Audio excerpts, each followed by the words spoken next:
मराठी कथा श्यामची आई भाग 22 दुर्वाची आजी। आमच्या घरी आमची एक दूरची आजी राहत असे। तिचे नाव द्वारका काकू। आमचे वडील वेगळे झाले तेव्हा ते वडिलांकडे राहावयास आली।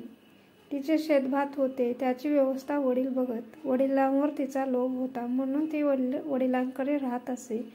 या आजीचे नाव आम्ही दुर्वाची आजी असे पाडले होते।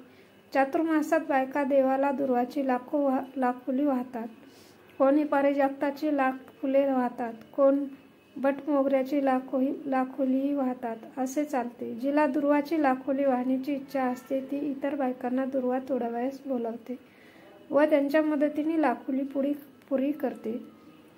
आमची आजी या कामासाठी नेहमी तयार असे। तुका म्हणे व्हावे सद्धर्म सहाय्य, चांगल्या कामाला नेहमी मदत करावी। चांगल्या कामात कोणाला निरुत्साह करणे म्हणजेच मोठे पाप आहे। घातली अभय नरका जाणे हे काम होणार नाही, तुला त्रास पडेल अशी भीती जो घालतो तो नरकास जातो।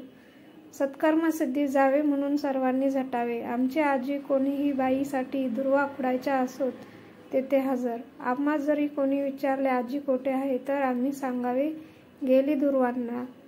असे करता करता त्या आजीचे नावच मुळी दुर्वांची आजी असे पडले। आम्ही मोठे झाल्यावरही तिला दुर्वाची आजीच असे म्हणत असू। दुर्वाच्या आजीमध्ये अनेक गुण होते। उन्हाळ्यामध्ये जर पाणी आटले तर खोल विहिरीत उतरून ती तपेल्याने पाणी घागरीत भरून व आईवर ओढून घेई। रात्रीची ती शेतावर एकटी राखण करे। एकदा तिने चोर पकडले होते। तिला भीती ही वस्तूची माहितीच नव्हती। तिला अंगारा मंथरता येत असे। मुले आजारी पडली, गुरे एकदम दूध देतनाशी झाली तर आजीकडे अंगारा यावायचा।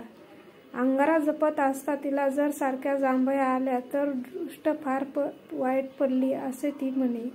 गुरांच्या अंगाराबरोबर पेंडीचा तुकडा आणीत, तो मंथरलेला पेंडीचा तुकडा म्हशीस व गाईस खावयास द्यावायचा।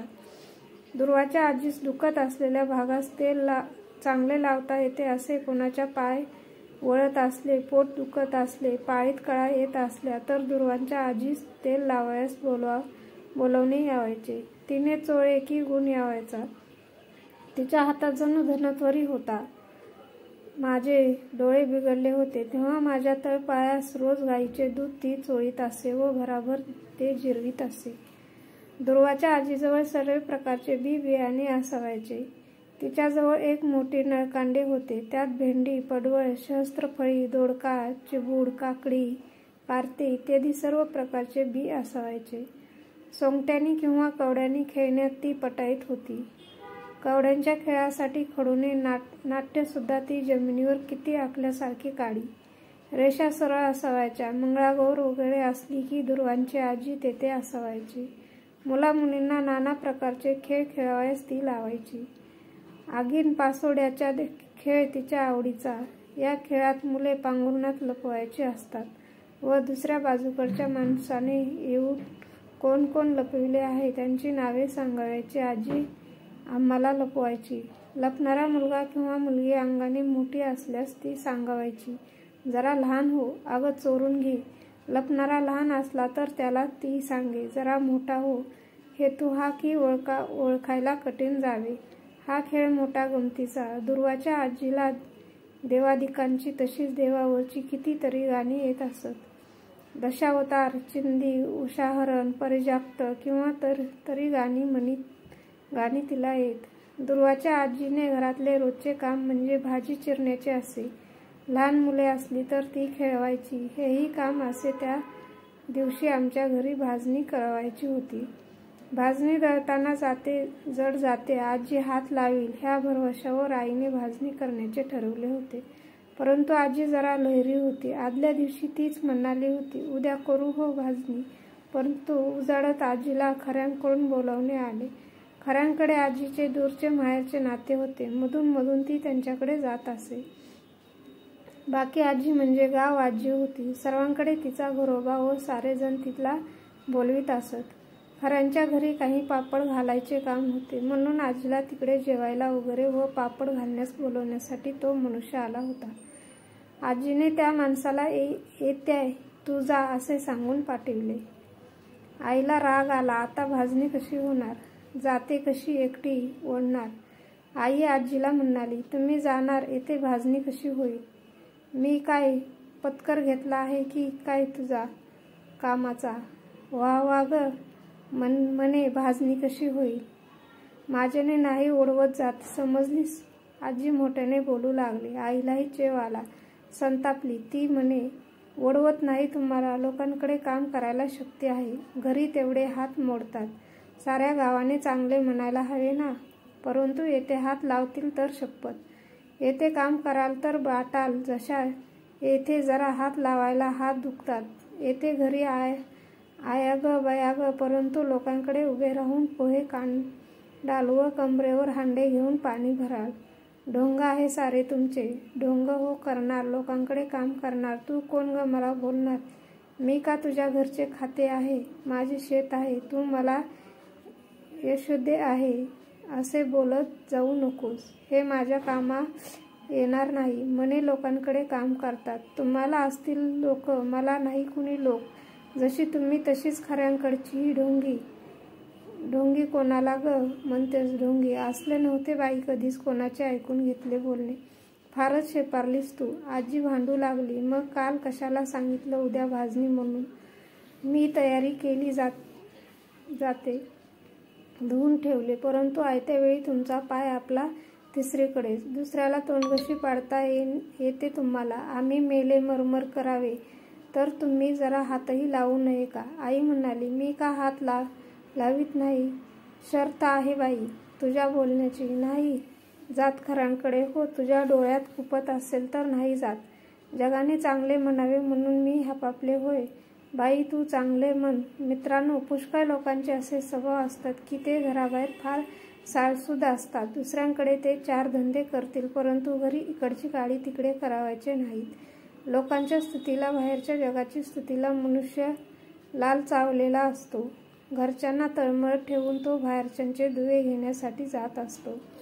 हे त्याचे करणे प्रेमामुळे नसते तर स्वार्थामुळे. वाहवा मिळाली म्हणून असते आणि म्हणून ते त्याज्य होय.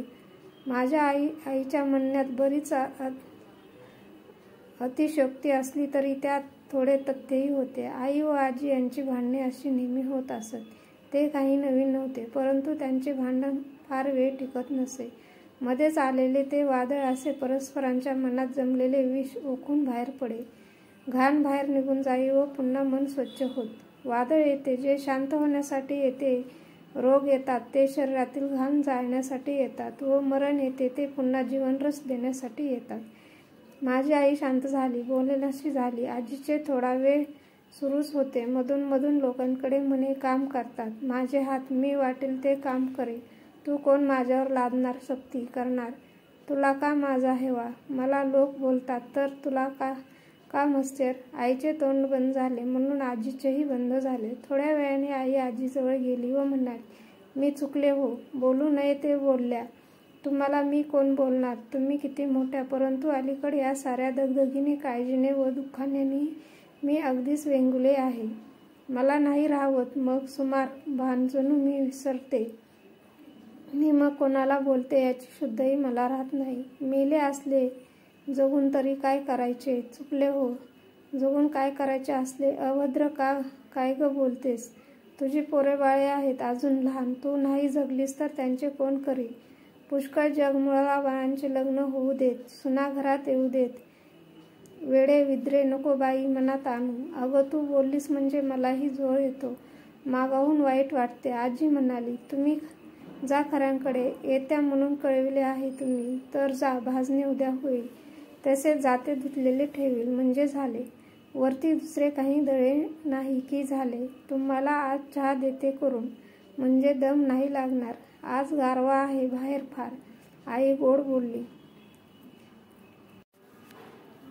अलीकडे घरात चहाची पूड असे. कधी कोणी आजारी असले, कोणाला दमा लागला तर आई करून देई. आईने दुर्वाच्या आजीला तिचे रामपात्र भरून चहा दिला. आजीचा राग गेला. आजी खऱ्यांकडे जावयास निघाली व जाताना म्हणाली, जाते ग यशोदे, रागू बिघू नकोस. हो, मनात धरू नकोस. तुम्हीच नका धरू मनात, म्हणजे झाले. कशा झाल्यात तरी तुम्ही वयाने मोठ्या. मी तुमच्या सुनेसारखी, लेकीसारखी. माझी बोलणे पोटात घालीत जा. आई म्हणाली. आजी गेली व घरकाम करू लागले. मित्रांनो, माझी आई म्हणजे निर्दोषी नव्हती. दोष कोणात नाही, चुका कोण करीत नाही. निर्दोष फक्त एक परमेश्वर. बाकी सर्वांच्या चुका भूषणानेच अंगावर घालून त्या जग माऊलीने समोर जावायचे आहे. चुका हे मानवाचे भूषण व क्षमा हे देवाचे भूषण. माझी आई चुका करी पण सावरून घेई. चुका करण्यातच ती ऐट मिरवीत नसे. धन्यवाद.